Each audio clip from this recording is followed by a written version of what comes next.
name is Tanz. I'm the founder of Unlocking Your Freedom. Definitely tune in Chatters That Matter. Let's talk about it to hear inspirational stories and life-changing conversations. Hey, hey, hey, you know me. It's Dr. Cheryl Bryant Bruce, MD, the celebrity doc, and we are here with another episode of Chatters That Matter. Let's talk about it. I am your show host here to educate, inform, and entertain you. I'm going to go ahead and give our disclaimer right up front.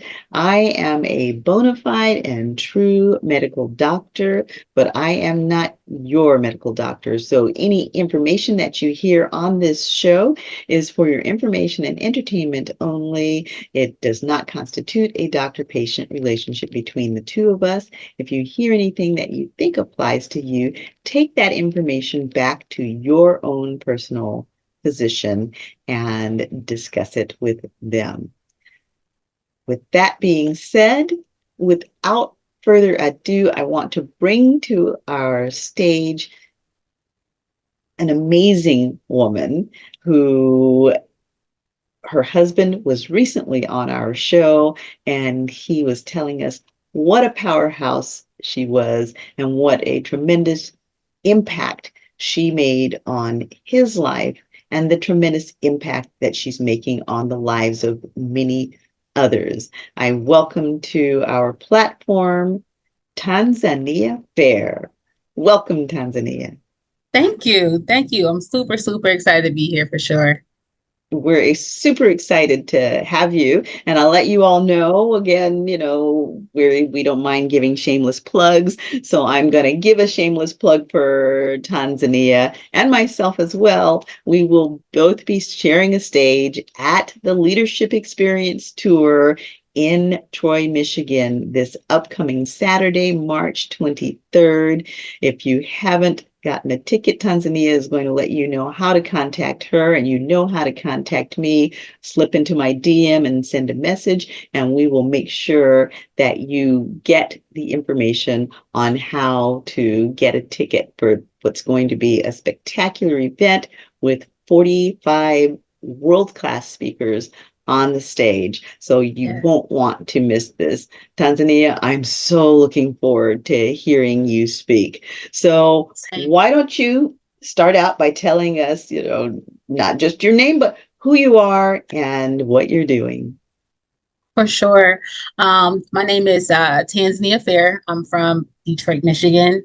I have an organization called Unlocking Your Freedom. It is the platform for just individuals who need a safe space. But we focus on business and mental health. I don't see too many platforms where, we can focus on both. You have to choose either or. And we know that like your mental health is everything. And people try to run a business, but it's like, you got to make sure your mental health is good, and so I host events. I do retreats every year. So this year will be my fifth retreat, which will be happening in Maryland this fall, which I'm super, super excited about. I've also founded a nonprofit organization years ago called Hype Helping Young People Evolve, working with young people on social and emotional development through the art of mime. So I am a professional pantomime. Oh, wow. How interesting. Yep. Yep. I have a real affinity for mimes because in my earlier days, I was in New York City, and we would go to Central Park, and they always had the mimes because back then, before Giuliani cleaned everything up, the street performers were a huge thing, and we belonged to the New York Street Performers Association, and they actually had a section that was specifically for mimes, and there were tons of mimes in the city. So it didn't matter which corner you showed up on, and particularly when you got around Central Park, you would find just fabulous mimes out there, and it was always so entertaining. So I have a special point in my heart for mimes. Yes, thank you for sharing that. I have to look that up. That's awesome. Absolutely. So tell me how you got into what you're doing now. What was your journey? What was that starting point, that one thing that put you on this path? That is a great question. I believe it was two particular things. One was when I was in middle school, I went to a performing arts school. I'm a dancer. Hmm. Then I switched to a private school, and so that was really tough for me. And I really struggled in private school because I didn't know anything about that world. Right, And right. I only had one. What was different about that world? That's a great question. The curriculum was definitely different. Performing arts is more you take art classes, you take, dance, and you have all these different pieces. The private school, the work was way more difficult in a good Hmm. way, right? But Hmm. I wasn't used to it. And so when I got switched, I was in eighth grade. Like you just switched me into eighth grade and I'm in private school. And now I have to figure out this whole new way of thinking and working and doing, which I almost did not even pass eighth grade. That's how hard it was for me. Okay, Mm-hmm. okay. And so um in that moment, I had to become self motivated to pass eighth grade. Hmm. I was like, I'm about to work with my teachers. I started asking them for stuff, checking in with them to make sure that I passed eighth grade. Because that was so important to me. And so I did all the things of being self motivated. And I end up passing eighth grade on my own, being self determined. Um, Right, but I realized that everybody is not self-determined when it comes to younger people, younger youth, middle schoolers, high schoolers, elementary kids. They may need somebody to motivate them, right? So it hmm, showed me in that moment that everybody is not self-motivated. They need somebody to motivate them, and that's where the nonprofit hype came about, helping young people evolve from out of that experience. okay, all um right. How much support did you have from your own family situation and from the support system that you had around you outside of school, or did you have a support system? No, I didn't. I would say my mom, but I didn't really have, she was a single mom and my dad, he got killed to the streets at a young age. He was Hmm. like 22, 23 years old, young. You Hmm. know what I mean? So Hmm. I never even got a chance to experience that. And she was young Right, too, which forced her to be a single mom. So yeah, no, I don't feel like I had people that I knew of, but I don't feel like I had like a support system. I never felt like right, I had a safe space in my family or, in anything. I didn't even know that even existed. Right. right. And so all you know in families is all you know is to just isolate, deal, and figure it out on your own, because you don't have nobody to really go to and kind of share something without somebody, making it a mockery or you being the T of the family or something like that, if you will. Right, right. Yeah. Now you shifted from the public school system in Yeah. Detroit to Mm-hmm. this private school system. At Yeah. the time that you made the shift, was there Mm-hmm. a sense that in the public school system there were more people who were experiencing your same struggles, and then now you're in this private school system? Did it feel like they were supported and embraced, and now you're in a sense competing against people that have these resources that you don't have? That's a great question. So the performing arts I went to was like in like a suburb. It was a performing Hmm. arts school, so I was in a Hmm. suburb of performing arts school, and then I got transitioned to a private school in Hmm. Detroit. Okay. Um, and I think even at that age, I feel like I was just going through a lot internally with myself. Right. With my own like identity and stuff like that as well. Because of some stuff in my past and what I had been through. Hmm. Um, and my confidence wasn't there for sure, I would say, compared to like other kids and like, and stuff like that. Um, So what was it that was making you unconfident? that's a great question. I would say so that was the second thing. um, my voice became silent at a very young age. And in my own family, I experienced being treated differently because of my skin tone. Hmm. And I don't think families understand how you can like you are the problem of this happening in this cycle, but you don't see nothing wrong with it, or you don't believe that you're actually a part of the problem. Right. And I felt that at a very young age. It was like, oh, if you were a lighter kid, You get, oh, you're so cute, you're so beautiful. Oh, you get, but when you darker, they just look over you like you don't even exist. Right. You don't get embraced. You don't get the love. And people don't understand that like kids can feel that. I was very young and I felt that at Hmm. 4 and 5. Like I felt being treated differently, but it's not something that I can go and have a conversation with somebody about without somebody getting offended, right? And Right. not wanting to Absolutely. understand that, hey, this is you are a part of the problem, Hmm. right? But I felt that so toughly, in my family, and then also I wanted to be a dancer, so I'm all I watch 106 in Park all the time growing up. Okay, like that was my jam, So I'm like, yep, Hmm. like Prince Brown, like I'm gonna be dancing for, okay, I'm about to be, you know what I'm saying? Hey. Um, I'm all excited, but then I'm looking at the videos, I'm like, they all light skinned. Right. I don't see no dark skinned girl in the background video. Right. Can I really do this? I don't even see myself. Can I, or do I have to change myself to be accepted and Exactly. do the thing that I really want to do? I was Exactly. And I mean, struggling. even today you see those images. My girl Kelly Rowland just came out with her new movie Yes, and she knocked it out of yes, the she did. park. But you don't see as many of the Kelly Rowlands as you see of Mm, the Beyoncés and the Rihannas, yep. and the difference is clear. Mm-hmm. Yep, for sure. Yep. Definitely agree. And I was like, okay, that thought came in mind. Like, you know what? Maybe I need to change my stuff. Okay, But then Hmm. something happened in high school. I was in 10th grade. I had to be about 14 years old. We in the classroom, Hmm. right? The guys, they write down a piece of paper. I don't know if you know back in the day how the kids used to grade people in the classroom based on how they look. Right. That was the thing.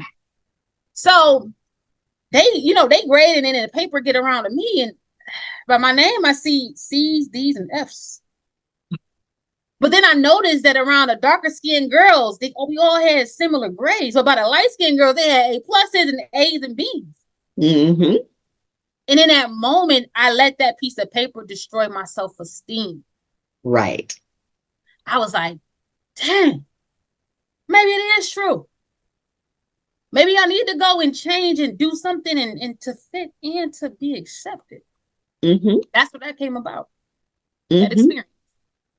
Yeah. Yeah, yeah. And I mean, it's a heavy thing. It's really a heavy thing because I had the unfortunate uh, experience of becoming ill. And part of my treatment was that I was on very extremely high dose steroids. Mhm. And one of the things that happens when you're on the high dose steroids is it knocks out your melanin and you lighten up.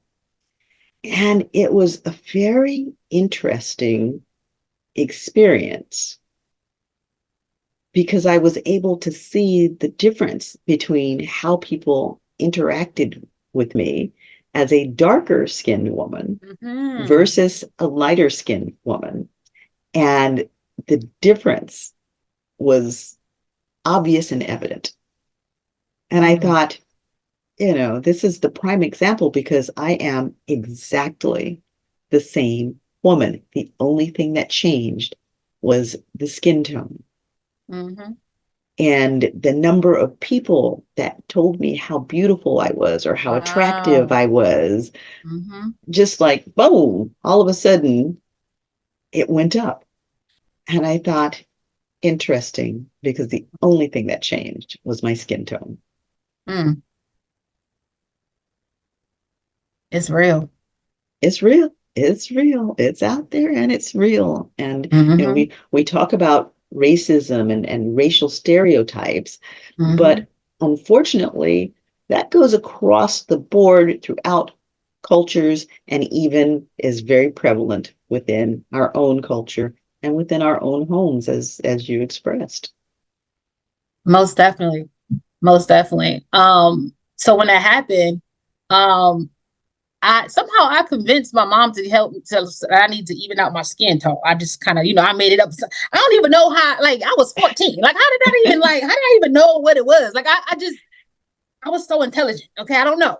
Yeah. And so I'm like, I got to even out my skin tone, Then I had an older brother. He's like, yeah, I need something with my even out my skin tone. So that kind of gave me the green light to be like, to kind of get what I need. So Right. I bought. I don't know. I was looking at cases at Macy's and I found one and I bought it. Well, my head, I was like washing hair. Mama, she's a hairstylist, so I was washing hair and I got my $25. I bought it. Hmm. Took it home. Okay, we about to do this. Okay, cool. So, I was like, all right, I'm gonna test it on my hand first. You gonna test it? Okay, you ain't do nothing. Okay, all right. And so then maybe like a day later or so, whatever, I see my skin actually change to a different color. Hmm.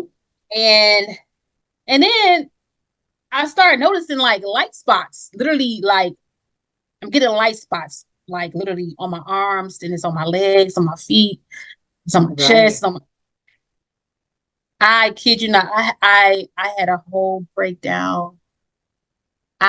In that moment I started to so hate myself because of what I did to myself. Okay. So That you triggered a little vitiligo. yeah, mm-hmm, Hmm. yep. And I and in that moment, it crippled me in that moment. And mind you, I'm 14 years old. I'm Hmm. 14. I'm young. I'm 14 years old. And from that day forward, I covered my body up from head to toe for 15 years straight. Wow. You couldn't see none of my skin. I covered myself up from head to toe. Now let me ask you, it was the vitiligo, and for those of you who don't know what vitiligo is, she basically described it. It's patches and spots of lightening of the skin so that the skin depigments in those spots, but it isn't a uniform, even depigmentation. It does it in patches and spots. So you get that kind of leopard print sort of thing going on. Now, you covered yourself up for 15 years. Did Mm-hmm. the vitiligo last for 15 years, or was that at that point in your head that you developed this issue about your color and your Mm-hmm. skin that That's kept you mhm. covered in spite of? That's a great question. Once that happened, my brother was teased and say, "Oh, you got the Michael Jackson disease." You know what I'm saying? So I'm in my head. It's dead. Like I'm just like in my head. I'm thinking it's all these things.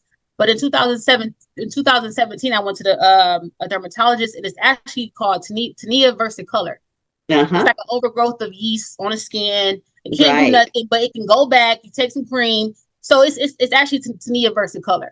Okay. Um, And and what that is, which is a mhm, difference between just straight up vitiligo, there are different types of vitiligo, but the vitiligo actually depigments the skin, and it's basically more permanent. There are some treatments for it. You can use UV light and such, lasers to try and bring the color back into the skin.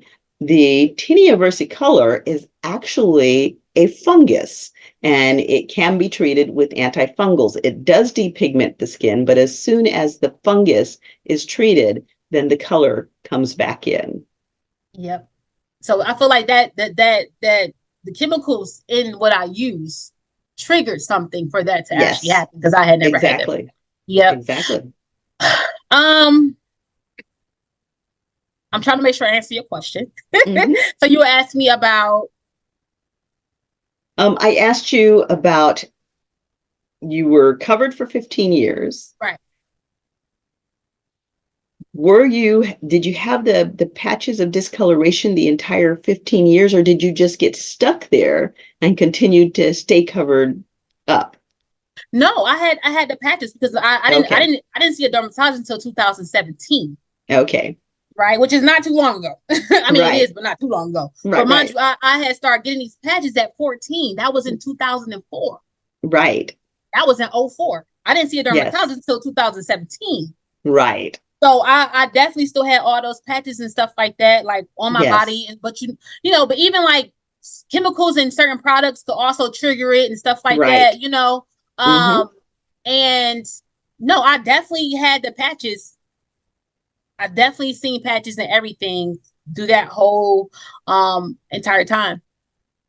Now, was there a reason that you didn't go to the doctor sooner to address it? That's a great question. So I had begged my mama to go to a dermatologist to do a Mm-hmm. biopsy on my skin. Mm-hmm. And I went with my auntie. I remember it's like it was yesterday.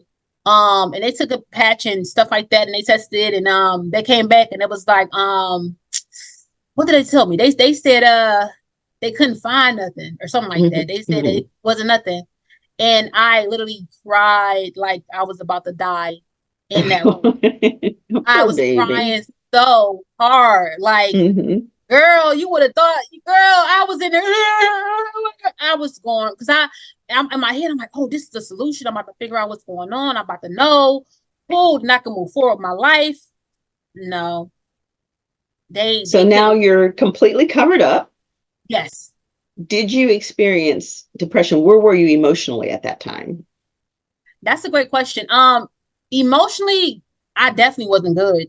Mm-hmm. But one thing that I know in that when I was going through that whole thing, I was grinding and depressed at the same time. Oh, I'm out here okay. doing great stuff. I'm out here. I mean, once I got to high school, I had all 4.0s, valedictorian in the 10th grade. They told me National Honor Society, class president, got into 6 or 7 colleges, went to Michigan. I mean, I was grinding and depressed at the same time Mm-hmm. because I knew that I couldn't. I had to come. I had to do something differently from my family. I'm trying to build I can't go back to the hood. I can't stop grinding. Right.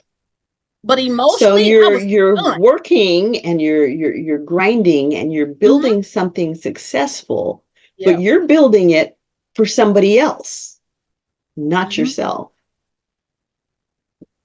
What was happening to you emotionally? Because you said you were not good. Um, Back to those subconscious thoughts. Mm-hmm. My thoughts, they were crippling me. Because in my head, I'm like, oh, my skin like this. Nobody don't want to be around me. Ain't no guy gonna want to be with me. I Mm-hmm. can't be around. If somebody is if I was around somebody and I feel like they tried to like laugh or try to like joke about my skin, I would have been in jail. So the best way for me was to keep myself covered up and be isolated, right? And so I isolated myself, when I was in college, because I So felt did like you date at nobody all during that understood. period? Um, I did, you know what I'm saying? Like Mm-hmm. I definitely did, for Okay. sure. You Mm-hmm. know, but actually like being out in the world and like, moving around, I covered myself because I didn't want nobody staring at me. I got that before, people staring at you, like what you looking at? You know what I'm saying?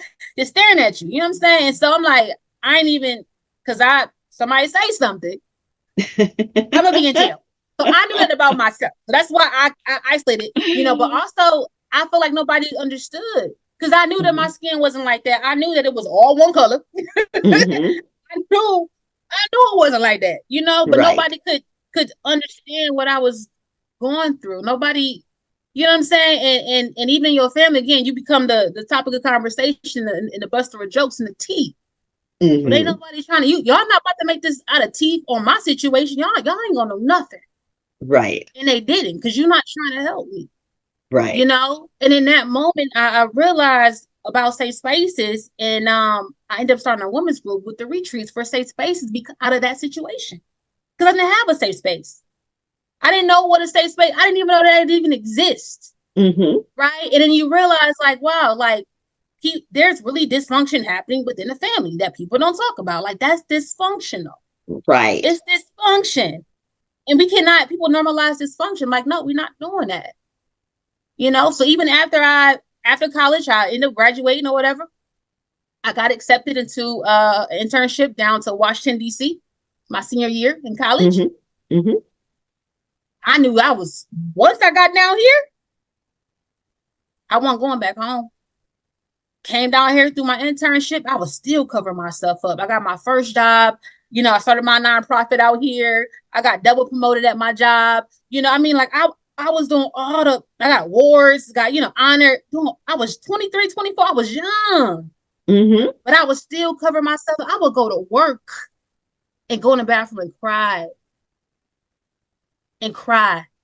I would have moments at work. Like, I got to go let me go. Want to get out the house. I can't.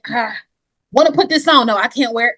Oh, let me switch this up. Wait. Oh, no, wait. No, wait. My feet short. Wait, hold on. My arm short. Wait.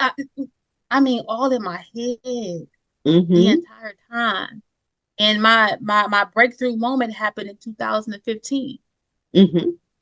2015, because when your self-esteem is low and you going through those different things, it allows other people to mistreat you. Yes. Yes. So I was in a relationship being mistreated by a narcissist, and I like trying to battle that in what I was going through, like was just he didn't know nothing, of course, because I ain't telling nobody nothing, and so Right.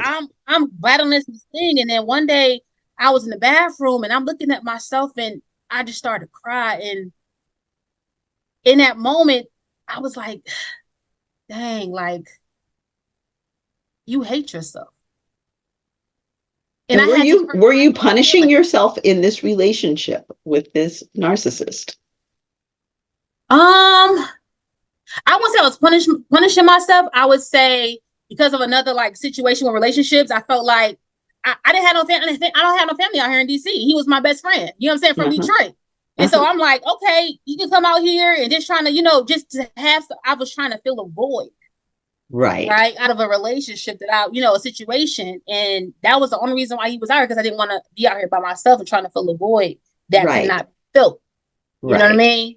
Mm-hmm. And that's how he ended up out here. You know what I'm saying? That was a whole situation, and so, yeah, I'm in the mirror and I'm just like, like I told you, I had to hurt my own feelings.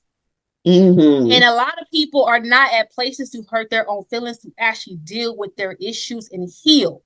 Right. Stop blaming everybody. You Right. got to get to a point where you can be truly honest and look in the mirror and be like, eternal reflection, Mm-hmm.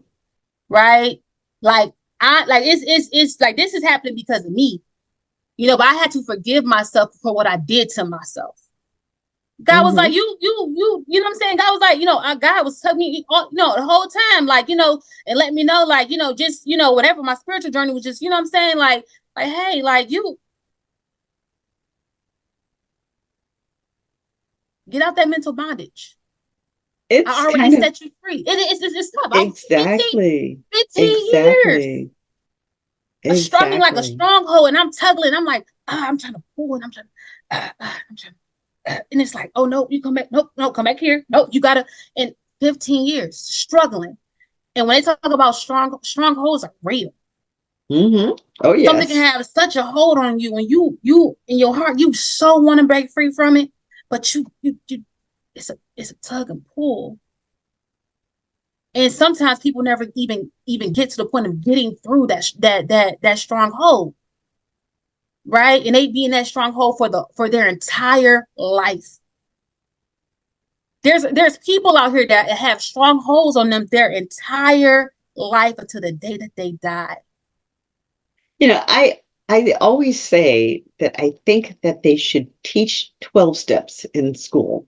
Folks have to get to the point where they're in addiction before they Yeah, get the 12-step program. But I yeah, think that they should teach 12 steps in school yeah, because all of those steps are steps that can be relevant to general life. yes, The mm, the taking accountability for our own stuff, yes, the learning to forgive ourselves, to know that God is forgiving us, and then to mm-hmm, forgive the people around us for the parts that they play in it.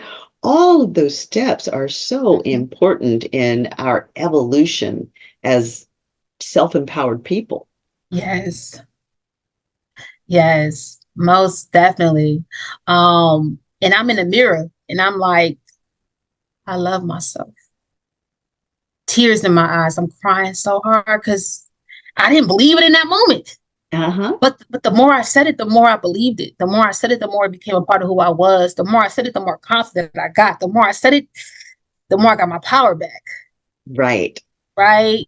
And that right there was a life-changing experience for me because I got my confidence back and I started to redefine my identity. Right. Who are you? What do you like? Right? And I started to redefine who I was. You Mm-hmm. know, like you're not that person anymore, baby. That was you at 14. Mm-hmm. You 22, 23 right now. I Yes. had to redefine who I was. People like me, you so confident. You so I wasn't always like this, baby. It took work. Mm-hmm. And it's work that some people don't want to put in. Let's be real. It's painful work. It took work. It is. Mm-hmm. It took work, you know. And I started to gain that confidence. And I was like, you know what? I'm about to go to the store and buy me some shorts. I'm gonna go ahead and Mm-hmm. just the first time wearing shorts was like in 2014, probably Mm-hmm. out in public. So I had my first time when I was actually showing my skin in public. Right. And I'm in my 20s, you know, Mm-hmm. and I wear shorts for the first time. I felt so uncomfortable. I was just like, I just felt like people were looking at me, but that's all in my head. And then mind you, at the time, I'm working with young people. I'm working with middle and high school students in Mm-hmm. DC, loving on me. They ain't looking at nothing. Like you in your head, girl. Like you ain't like all in my head. They didn't think nothing. They didn't even know to this day when I talk to them. They grown now, but not something like you was going through. I didn't never know. They didn't even know, but I was in my head. But that was me stepping out of my own self and say, you know, I'm about to step out here and try, and I'm gonna step out here and put something. I'm gonna show my I'm a. And I finally got the courage because mind you, it took me 10 times to get out the house trying to switch my clothes and okay, I'll put this on. Nope. I would have a coat on or one of those little jean jacket. Oh, that was my thing for the summer. Girl got shoes on because I ain't wearing no heels. I ain't wearing no sandals because you ain't seeing my feet. You know, so I was just like so in my head. And my liberation moment happened when I was 30. Mm-hmm. I told myself, I said, I'm about to be liberated from this. I'm about to be free.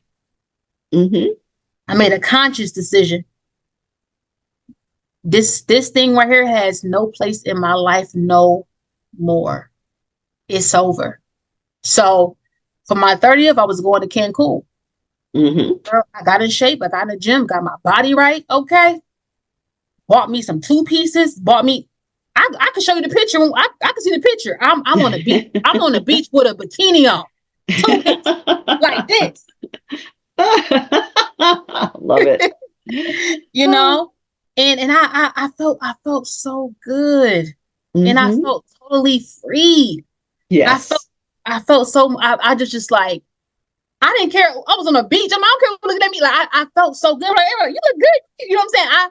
I felt so good, and that was my liberation moment. And so when I talk about unlocking your freedom, Right. unlocking your voice, unlocking bondage, unlocking whatever it is that is holding you back or stopping you from reaching your fullest potential, whether it's business or mental or whatever it may be, right? But that unlocking your freedom, like I had to unlock my own freedom, Mm-hmm. right? And again, it took work and it wasn't easy, but I felt my liberation moment. I told people in my retreats, like, you are on a road to liberation. I'm not saying it's gonna happen today, but baby, you got to start somewhere. Right. And sometimes people don't even have the time and space to reflect and really think about all the things that is impacting their own lives. Mm-hmm. Because I got to take care of my kids and I got to do this and I got to go here and I got to do this and I got to da da da da da da da. That you don't even have a space to say, man, I need to deal with this here so that I can show up in a different way for myself. And that's going to overflow to everybody that's attached to me. Mm-hmm. Yes. Right. And so the retreat is really a space for people to self-reflect and dig deep. When I tell Mm-hmm. you, I asked a question about we were talking about being molested. All the females had been molested except one. Mm-hmm. And when I tell you so many girls just crying because they felt like somebody understood them and they wasn't Right. alone, right? It was such a powerful moment. And we had a mirror activity. You had to literally talk to yourself in the mirror. Mm-hmm. And it would take girls 10 minutes to even say anything because they was like, you know what? I've never looked in the mirror at myself. And I've been there. I walked Mm-hmm. past that first time I looked in the mirror and I had to apologize. That was the first time I actually looked in the mirror after all those years that had happened to me. Mm-hmm. All those years. And you gotta look in the mirror and you gotta talk to yourself. Say whatever you want to yourself. Broke down crying. But that's that liberation. That's that shedding. Right? Like, go ahead, get it out, get it out. And then we say, you know what? We're gonna burn all of this. We do a bonfire session, we write everything down, and we let that stuff burn, Mm-hmm. and we celebrate as a union. That's like the last kind of thing that we do to really let those things burn. It's like, okay, now what are you gonna embrace moving forward? Right. Once you burn this, it no longer exists in your life. It's gone. Your past you can't get back. It's gone. Heal Right. from Mm-hmm. You're gonna have triggers. Right, you're gonna have triggers. And I tell people all the time, people say, oh, like healing is a journey, healing is not a stop. Okay. Like, when you deal with something that causes you it's a lifelong trauma, it's a lifelong thing, Mm-hmm. that means it's gonna always affect my life. But Right. I have to understand how to maneuver through it and understand my triggers and when I'm feeling this is happening because of something that happened to me that I had no Right. control over. It's a lifelong trauma that I'm going to always forever have in my life. Right. But it's like, how do I move through that? How do I operate in forgiveness? Right. Forgiving people who are a part of that so I can move forward with my life. And I tell people all the time, forgiveness is not for them, baby. It's for you. Forgiveness. Exactly. And I had to get to that point, and I was crying. It was so hard, but I had to let it go. And I just felt like a weight was lifted off my shoulder when I was just forgave, and from a place of, just from a place of this is for me. And I'm not forgiving. I'm not saying I'm forgiving to say, oh well, or like it no longer exists. No, it happened. Mm-hmm. It's real. But me saying I forgive is for me to be able to move forward in my life, that this thing no longer has a hold on me, that I can move through life and become my best self. Exactly. And then you carried this message forward to the man that you eventually married. Yes, Tell us about that experience. for sure, for sure. Yeah, so we were talking about his grandmother, well, no, his aunt. And one me and him, we connect on a spiritual level. We Mm-hmm. were just friends and stuff like that, and we had realized that like we were literally going through similar things around the same age at the same time, didn't even know each other. Mm-hmm. Mm-hmm. Right, you're like 2008. I'm like, wow, 2007. I'm 2008. So it's so God has a way of connecting people. Just say that. Right. Um, Absolutely. yes, yes. But definitely, even when I got with him, that year was my liberation moment. Mm-hmm. Right. So here I am about to open up to a man. I'm just starting my liberation moment at the age of 30. Mm-hmm. And I have to be okay with going through this experience, and I ended up telling him about it. And he was like, come here. And so I took my shirt off and stuff, and he just started kissing my spots. He was like, you beautiful. You Mm-hmm. beautiful. I love your skin. Your skin is beautiful. And I was just crying. You know what I'm saying? Like, but he was just so embracing, like, hey, yo, like you beautiful. I'm here with you. I'm here to take this journey with you as you continue to push past this thing. So he was just very just loving and very patient, and very understanding, because that was my first time ever opening up to a man about that, right? Because Mm-hmm. that's dear to me. And then you have people who can use that against you and talk about you and oh, and try to use as a weapon, right? Right. Right. And that didn't happen. So he Mm-hmm. embraced me with so much love, and I just appreciate that because I had not shared that with no man ever in my life. And you he know, tells me that you embraced him in the same way and allowed for his tears to flow. yes, yes. Yeah, I feel like having a safe space with your partner is important. So that's something Mm-hmm. that me and him, even when we first talked, like, hey, look, like these are my non-negotiables. I don't want nobody yelling at me. I don't. He's like, hey, look, me too. I'm with that. And so we established, um, just non-negotiables. Number one, but also Mm-hmm. before that, we was friends for just a year. We was Right. friends for a whole year before we even got together. And sometimes people miss that mark. They want Right. to jump into something like ASAP, but no, take a year so you can be friends. So we built a friendship. We didn't do Mm-hmm. nothing at Mm-hmm. all. We was in separate states. God was like, girl, you fast. You gonna be in another state. You Right. can't get to him. Um, Right. oh God is just so funny. But we was just friends. We was friends for a whole year, literally. Being able to learn each other, understand each other, and talk and build. And that's the foundation, right? Absolutely. I tell people all the time, if you take if you take sex out the picture of your relationship, what are you standing on? What do you got? A lot of people, you Right. take materialistic stuff out the equation of your Mm-hmm. relationship. What do you have? You don't have nothing. You're not standing on nothing.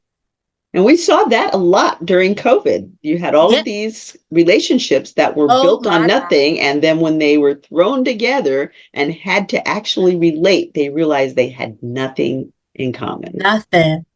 Nothing at all. And so and even with me with my husband now, I had to re-pray a prayer.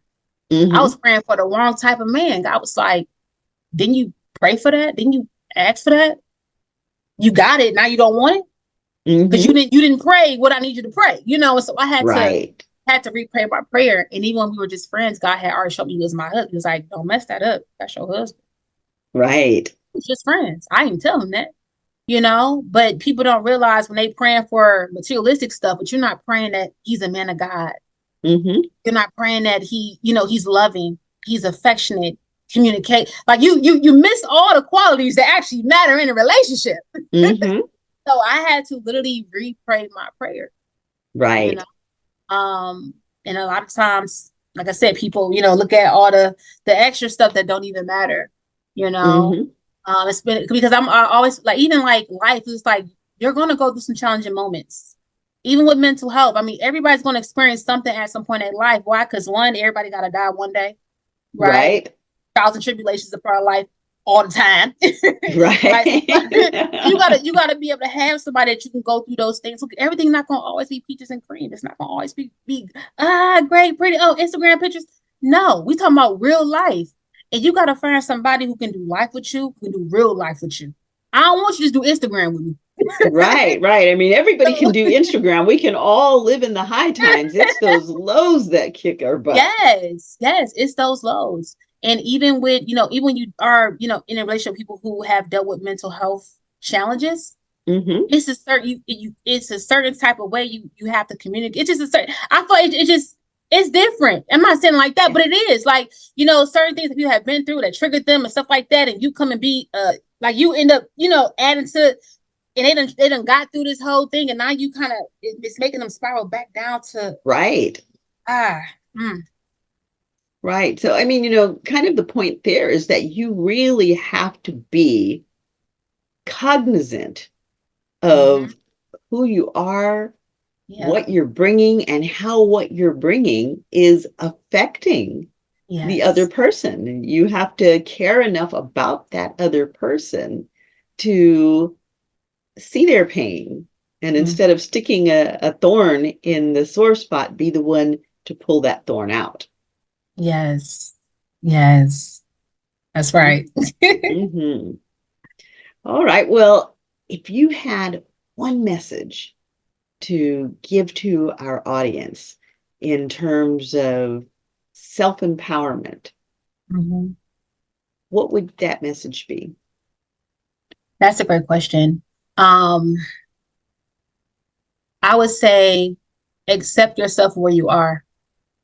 Mm-hmm. A lot of times people try to get to this place or try to be this and it's just like you got to be able to accept yourself where you are and love on you in that moment. Um, Yes. I will also say,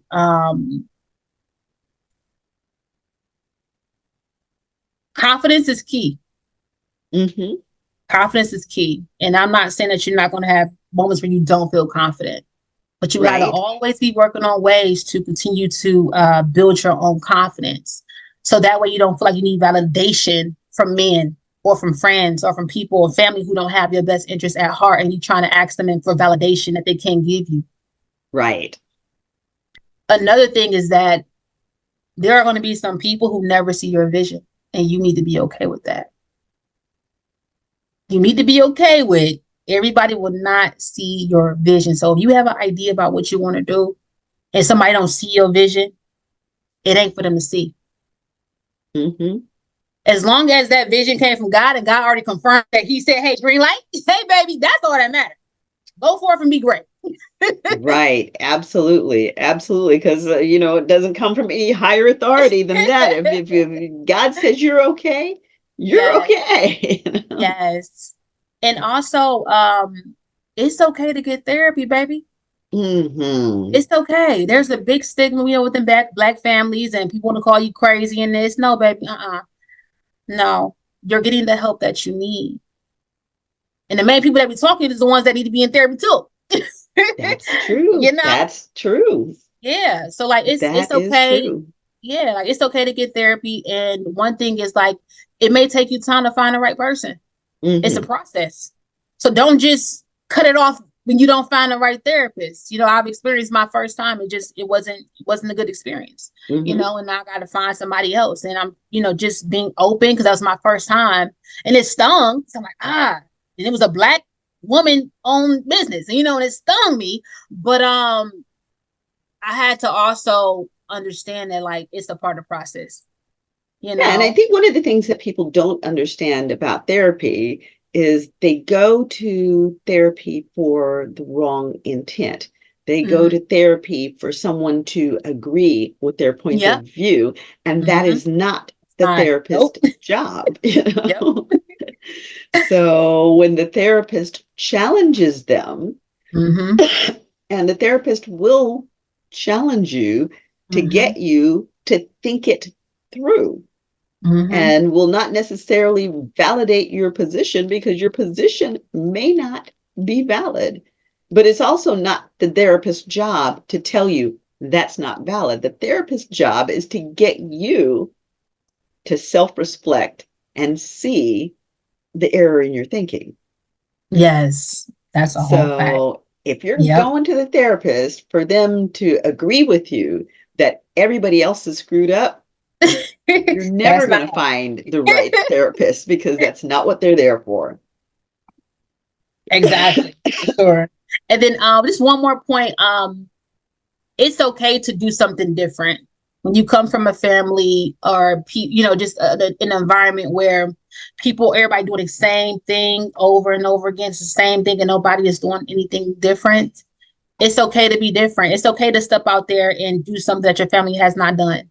Mm-hmm. I'm an author, Mm-hmm. right? Although today my auntie was an author, I didn't know that, so I'm the second author in my family. Okay, and Bravo. right, and then what's I gonna say?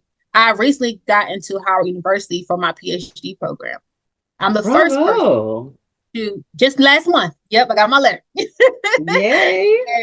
And I'm the first one to pursue a PhD. People can say, "Oh, da da da." It's not what they think. Just because nobody in my family has done it, don't mean I can't do it. Who said that? That's right. That's Right? absolutely right. I'm on a commercial for Mm-hmm. Southern New Hampshire University. Who said I couldn't? Who said I couldn't do that? Right? Right. And so, sometimes we don't see people that reflect what we want to do. We feel like we can't do it, or we feel like there's no way. It may Exactly. look like it's no way, but you have to be able to surround yourself with people who want to do what you do, find you a mentor. You got to get into a different environment because one thing I can say is that when I left my own hometown, Mm-hmm. DC allowed me to see something different at the age of 22 years old. If Yes. I had not left where I was from, I would not have seen anything different. And I probably would be a statistic. Well, the thing is, like a snake, we have to shed our skin to Mm-hmm. grow. Yeah. If we never shed that skin, there Mm-hmm. can't be any growth. So we have Yes. to shed that skin. we have to make the changes, and changes aren't always comfortable. Facts. Most of us are afraid of change, but we have to dig deep and find the courage to step outside of that comfort zone. Yes, one thing that people always ask me about, they're like, "Oh my God, how did you leave?" I get that question 1,000 times. Mm-hmm. You want to know how I left? One, I'm a risk taker, right? And it's like, what's the worst that can happen? A lot of people are not risk takers. They need to be able to see the outcome before they go and jump in it. That's not me. Right, If it's something positive, why not take a risk?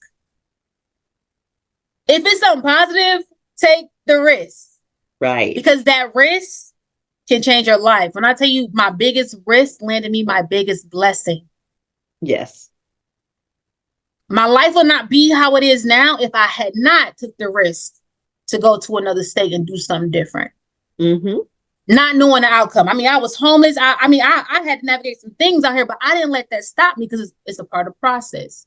Right, And now those was only temporary moments right. to lead to a lifelong impact that I've had since I've been down here with young people. Mm-hmm. So don't be afraid to take risk. It's uncomfortable, it's scary, but if you never do something different, you cannot get a different outcome. You're gonna continue to go in circles and circles and circles and circles. I can't tell you I go back on my block in the hood and everybody doing the same thing from like 30 years ago. Mm-hmm. No shade, but they doing the exact same thing. Like I'm not missing anything. Like people Mm-hmm. think they're gonna miss out on something. I'm gonna miss something. You're not gonna miss nothing, baby. They're gonna be doing the same thing when you get back. Right. Right. And then, yeah, I think that if you talk to anybody that has grown and moved forward and reached for higher goals, they will all say the same thing, that when they Mm-hmm. come back to where they started, everything is very much the same. Yep. And the only thing that really changed was them growing out of their Woo. skin. Yes. Mm-hmm. Great. So, Tanzania, if people want to get in touch with you, where can they reach you? Yes. So they can reach me. I am on Facebook as Queen Tanz. I am on Instagram as I am Queen Tanz. And I also Mhm. have a website, www.unlocking with an N, yourfreedom.com. Okay, perfect. And again, if you would like to see Tanzania speak, she's given you her contact information. She is going to be at the Leadership Experience Tour in Troy, Michigan this Saturday, the 23rd. And you can see her speak there along with 45 other fabulous speakers. So, definitely slide into her DM, slide into my DM, and we'll make sure that you get a ticket to come and just elevate and be enlightened. So, Yes. definitely please come out and join us. And Tanzania, it has been a pleasure having you. And it was a pleasure having your husband and having him tell you what a great inspiration you were on him. And I can absolutely see why, and really, again, look forward to hearing your inspiring speech. Thank you. Same here. It's on the Thanks. popping next week. We're gonna have a That's ball. right. That's right. That's right. We are in it to win it. Yes. And, this show is here for your enjoyment, your education, your information. So we were glad that you were able to join us and hear this inspirational message. And we thank you all, our audience, for the support. This show is for you. So if you've liked what you've seen, if you've heard something meaningful, please go to Tanzania's social media, like, connect, follow her, and the same with us. Please like these shows, Connect with us, subscribe to the stations, and by all means, please share. We're here with you every Monday and Wednesday evening. Chatters That Matter. Let's talk about it. I'm your show host, the Celebrity Doc, Cheryl Bryant Bruce, MD. Be sure that you come back and join us often. Health is wealth, and you are your greatest asset. Invest in yourself.